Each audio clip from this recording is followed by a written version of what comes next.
Breaking news Bharat Pak సరిహద్దుల్లో high tension వాతావరణం నెలకొంది. భారత్ త్రివిధ దళాలతో సన్నద్ధమవుతోంది. ఏ క్షణమైన యుద్ధం జరగబోవచ్చు అన్న వాతావరణం కనిపిస్తోంది. ఓవైపు పాకిస్తాన్ లోపల ఉక్కిరిబిక్కిరవుతోంది. పైకి మాత్రం మేకపోతు గాంభీర్యం ప్రదర్శిస్తోంది. భారత్ మాత్రం త్రివిధ దళాలతో యుద్ధానికి సిద్ధమైపోతోంది. ఎయిర్ ఫోర్స్, నేవీ, అలాగే ఆర్మీ అన్నింటితో కూడా భారత్ సిద్ధం చేసుకుంటోంది. ఇప్పటికే గుజరాత్ తీరంలో కూడా భారీగా నౌకలను అయితే సిద్ధం చేసింది. అటువైపు అరేబియా సముద్రంలో ఇండియన్ నేవీ విన్యాసాలు కూడా మొదలైపోయాయి. ఇంటర్నేషనల్ సముద్ర సరిహద్దుకు సమీపంలో నౌకలను మోహరించింది. ఇప్పటికే ఐఎన్ఎస్ సూరత్ ప్రయోగం కూడా సక్సెస్ఫుల్ అయింది. అయితే భారత్ అన్ని వైపుల నుంచి కూడా పాకిస్తాన్పై దాడి చేయడానికి సిద్ధంగా ఉంది. అన్నిటినీ కూడా మోహరించి ఏ క్షణానైనా యుద్ధం జరగబోవచ్చన్న సంకేతాలు కూడా కనిపిస్తోంది. పాకిస్తాన్ ఈ దెబ్బతో పైకి మేకపోతు గాంభీర్యం ప్రదర్శిస్తున్నప్పటికీ లోపల మాత్రం ఉక్కిరి బిక్కిరవుతుంది. ఏ క్షణాన యుద్ధం జరిగితే దాన్ని ఎలా ఎదుర్కోవాలి అని పాకిస్తాన్ సతమతమవుతున్నట్లుగా కూడా మనకు కనిపిస్తోంది. ప్రస్తుతం భారత్ అయితే ఇప్పటికే అటు నేవీ అలాగే ఎయిర్ ఫోర్స్, నౌకాయుట త్రివిధ దళాలతో కూడా భారత్ యుద్ధానికి సిద్ధమైపోయినట్లుగా కూడా కనిపిస్తోంది. అన్ని ప్రయోగాలు కూడా ఇప్పటికీ సక్సెస్ఫుల్ అయిపోయాయి. సో ఏ క్షణాన యుద్ధం జరగబోతోందో అంటూ కూడా అందరూ కూడా ఎంతో ఉత్కంఠగా ఎదురు చూస్తున్నారు. అయితే దీనికి సంబంధించి పూర్తి డీటెయిల్స్ అందించడానికి మా ప్రతినిధి శివ లైవ్ లో సిద్ధంగా ఉన్నారు.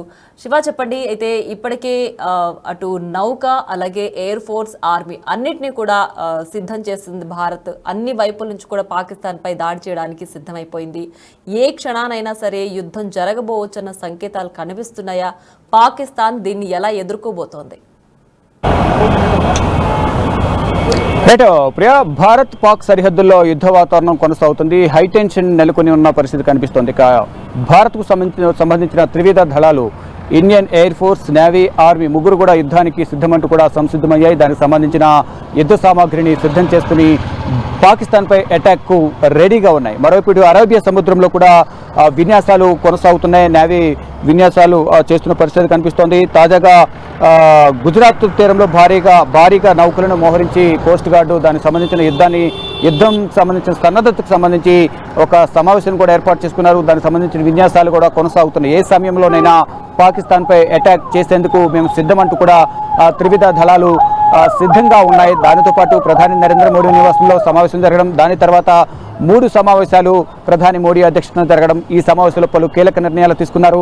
ఇటు ఏదైతే నేవీ కానీ ఇండియన్ ఎయిర్ ఫోర్స్ సైన్యానికి, భారత సైన్యానికి ఫ్రీ హ్యాండ్ ఇస్తున్నాను, స్వేచ్ఛ ఇస్తున్నాను, ఏ సమయంలోనైనా వాళ్ళు టార్గెట్ ఫిక్స్ చేసుకుని పాకిస్తాన్పై దాడి చేయడానికి వారికి స్వేచ్ఛ ఇచ్చారంటూ కూడా అన్ని రకాల నిర్ణయాలు తీసుకునే అధికారం వాళ్ళకి ఉందంటూ కూడా ప్రధాని నరేంద్ర మోడీ ప్రకటన చేశారు. ఆ ప్రకటన చేసిన తర్వాత ఇటు పిఓకే ప్రాంతంలో భారత్కు సంబంధించిన 4 జెట్స్ కూడా అక్కడ రాఫెల్ జెట్స్ కూడా అక్కడ చక్కెర్లు కొట్టాయి. ఇండైరెక్ట్గా పాకిస్తాన్కు ఒక సంకేతాన్ని కూడా పంపించాయి. మేము యుద్ధానికి సిద్ధంగా ఉన్నాం, మీరు కూడా నిద్ర మేల్కొని సిద్ధం కండి అంటూ కూడా వారికి ఒక సంకేతాన్ని పంపించారు. దానిలో భాగంగానే ఇటు త్రివిధ దళాలకు సంబంధించి ఇప్పుడు ఆర్మీ, మరోవైపు ఇండియన్ ఎయిర్ ఫోర్స్, నేవీ ఇప్పటికే విన్యాసాలు ప్రారంభించింది. వారు కూడా ఇటు పాకిస్తాన్పై యుద్ధానికి సై అంటూ కూడా వారు విన్యాసాలు చేస్తున్న పరిస్థితి కనిపిస్తుంది. ఇటు అరేబియా సముద్రంలో గుజరాత్ వేదికగా విన్యాసాలు కూడా వారు చేస్తున్నట్టు కూడా తెలుస్తోంది. ఇక ఇప్పటికే యాంటీ షిప్ మిసైల్ ప్రయోగాలు విజయవంతమయ్యాయి. మరోవైపు ఐఎన్ఎస్ సూరత్లో భాగంగా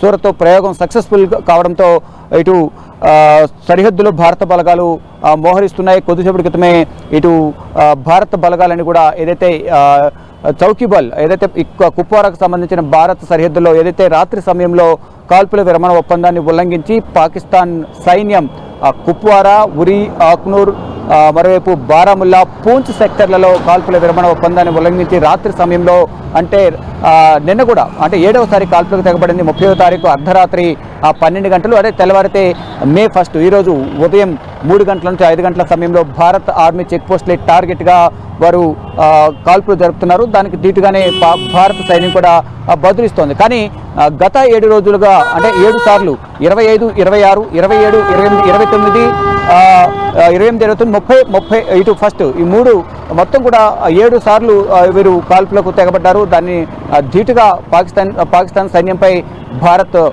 బదులిచ్చింది. కానీ మళ్ళా ఈ రోజు రాత్రి ఏం జరగబోతుందనే ఉత్కంఠ కొనసాగుతుంది. దానిలో భాగంగానే ముందు జాగ్రత్త చర్యల్లో భాగంగా మొత్తం అన్ని సెక్టార్లలో ఎక్కడైతే పాకిస్తాన్ కాల్పుల విరమణ ఒప్పందాన్ని ఉల్లంఘించి కాల్పులకు దిగుతుందో ఆ ప్రాంతాల్లో భారత సైన్యాన్ని భారీగా మోహరిస్తుంది. ఇప్పటికే అందరూ కూడా సైన్యం కూడా ఆ సెక్టార్లకు సరిహద్దులకు చేరుకుని పాకిస్తాన్ కవింపు చర్యలకు ధీటుగా బదులిచ్చేందుకు భారత ఆర్మీ కూడా సైన్యం కూడా సిద్ధంగా ఉంది. దానిలో భాగంగానే ఆర్మీ వ్యాన్లను కూడా సరిహద్దుల వైపు వెళ్ళాయి కొద్దిసేపటి క్రితమే. ఇక మొత్తంగా చూసుకుంటే పాకిస్తాన్కు గట్టిగా బుద్ధి చెప్పాలనే యోచనలు అయితే భారత్ ఉందనే చెప్పాలి. ప్రియా, అయితే ఇప్పటికే భారత్ అన్ని దళాలతో కూడా సిద్ధంగా ఉంది. అటు నేవీ కావచ్చు, ఎయిర్ ఫోర్స్ కావచ్చు, నౌక కూడా ఫైటర్ జెట్లతో కూడా సిద్ధంగా ఉంది. అసలే ఇప్పటికీ ప్రధాని ఫ్రీ హ్యాండ్ ఇచ్చేశారని చెప్తున్నారు. సో అసలు ఏ ప్రణాళికతో ముందుకు వెళ్ళబోతోంది? ఇప్పటికే త్రివిధ దళాలతో సిద్ధంగా ఉంది, మరోవైపు ఫ్రీ హ్యాండ్ కూడా ఇచ్చేశారంటే అటాక్ ఏ రేంజ్లో ఉండబోతుంది? పాకిస్తాన్ దీన్ని ఎలా తిప్పికొట్టబోతుంది? అంటే ఏ ప్రణాళికతో పాకిస్తాన్ ఎదుర్కోబోతోంది దీన్ని? రైట్, ప్రధానంగా చూసుకుంటే పాకిస్తాన్పై యుద్ధానికి భారత్ అన్ని రకాలుగా సిద్ధమైంది. త్రివిధ దళాలు కూడా వారి వారి సైన్యంతో సిబ్బంది అంతా కూడా సిద్ధంగా ఉంది. ఇటు ఒకవైపు అరేబియా సముద్రంలో ఇండియన్ నేవీ, గుజరాత్లో కోస్ట్ గార్డ్స్ అందరూ కూడా విన్యాసాలు చేస్తున్నారు. ఇండియన్ ఎయిర్ ఫోర్స్ కూడా రీసెంట్గా మనం చూస్తున్న నాఫెల్ సంబంధించిన జెట్స్ ఏవైతే ఉన్నాయో వాటి ద్వారా వారు అక్కడ ఇండైరెక్ట్గా సంకేతాలు పంపించారు. ఇండియన్ సైనికులు కూడా సెలవులు విరమించుకుని అందరూ కూడా డ్యూటీలో జాయిన్ అయ్యారు. పాకిస్తాన్ భారత్ సరిహద్దుల్లో మోహరించారు. ఏ సమయంలో అయినా పాకిస్తాన్పై అటాక్ చేయాలని ఆదేశాలు ఇస్తే ఆ వెంటనే అటాక్ చేసేందుకు భారత త్రివిధ దళాలు అయితే సిద్ధంగా ఉన్నాయి. కానీ దీన్ని అంతటినీ చూస్తున్న పాకిస్తాన్ మాత్రం ఉక్కిరి బిక్కిరి అవుతున్న పరిస్థితి కనిపిస్తోంది.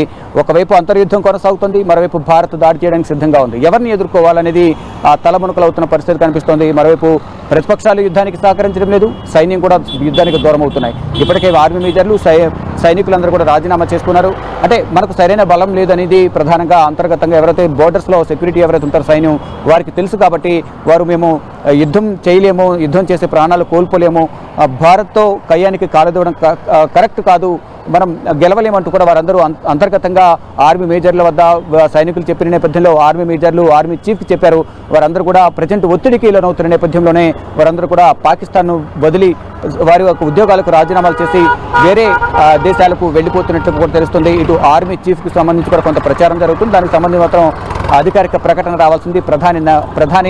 పాకిస్తాన్ ప్రధాని కూడా కొంత అస్వస్థకు లోనయ్యారు, ఆసుపత్రిలో ట్రీట్మెంట్ పొందుతున్నారని ఒక ప్రచారం జరుగుతుంది. దానికి సంబంధించి కూడా అధికారికంగా ఆ ప్రకటన రావాల్సింది. కానీ ఏది ఏమైనప్పటికీ కూడా యుద్ధానికి సమయం దగ్గర పడుతుందని చెప్తూనే యుద్ధానికి మేము సిద్ధమంటూనే పాకిస్తాన్ మాత్రం కొంత వెనకడుగు వేస్తున్నట్టుగా కూడా తెలుస్తోంది. అంటే ప్రజెంట్ పాకిస్తాన్లో సిచ్యువేషన్ అంతా కూడా పాకిస్తాన్ ప్రభుత్వానికి వ్యతిరేకంగా ఉంది. మరింత దయనీయ స్థితిలో పాకిస్తాన్లోని ప్రజలు కానీ పాకిస్తాన్ ప్రభుత్వం కానీ ప్రజెంట్ జీవిస్తున్నారని మనం ప్రధానంగా చెప్పుకోవాలి. ఎక్కడైతే పెహల్గాంలో బైసరాన్లో కాల్పుల ఘటన జరిగిన తర్వాత భారత్తో కయ్యానికి కాలుదువి వారు అన్ని అంటే ఏదైతే నష్టాన్ని ప్లస్ వారు వ్యతిరేకతను మూట కట్టుకున్నారు, కష్టాలను కొని తెచ్చుకున్నారు అనేది కూడా ప్రధానంగా ఇప్పుడు ఈ సిచ్యువేషన్ బట్టి చూస్తే అర్థమవుతుంది. కాల్పులు జరిగిన తర్వాత పాకిస్తాన్తో సత్సంబంధాలు అన్ని కూడా విరమించుకోవాలి, ఎటువంటి సత్సంబంధాలు కలిగి ఉండే అవకాశం లేదని కూడా భారత్ తెలిపింది. దాంట్లో భాగంగా ఇక్కడ ఎవరైతే పాకిస్తాన్ జాతీయులు ఉన్నారో వారందరూ కూడా వెళ్ళిపోవాలని తెలిపారు. మరోవైపు సింధు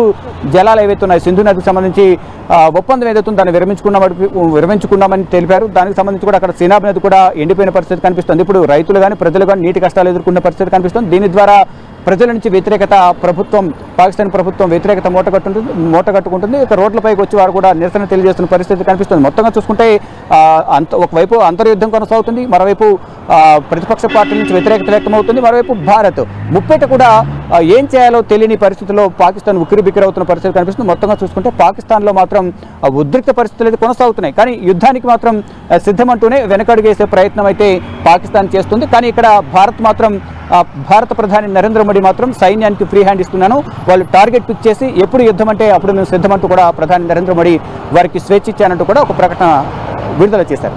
ప్రియా, పాక్ భారత్ బార్డర్లో హైటెన్షన్ వాతావరణం నెలకొంది.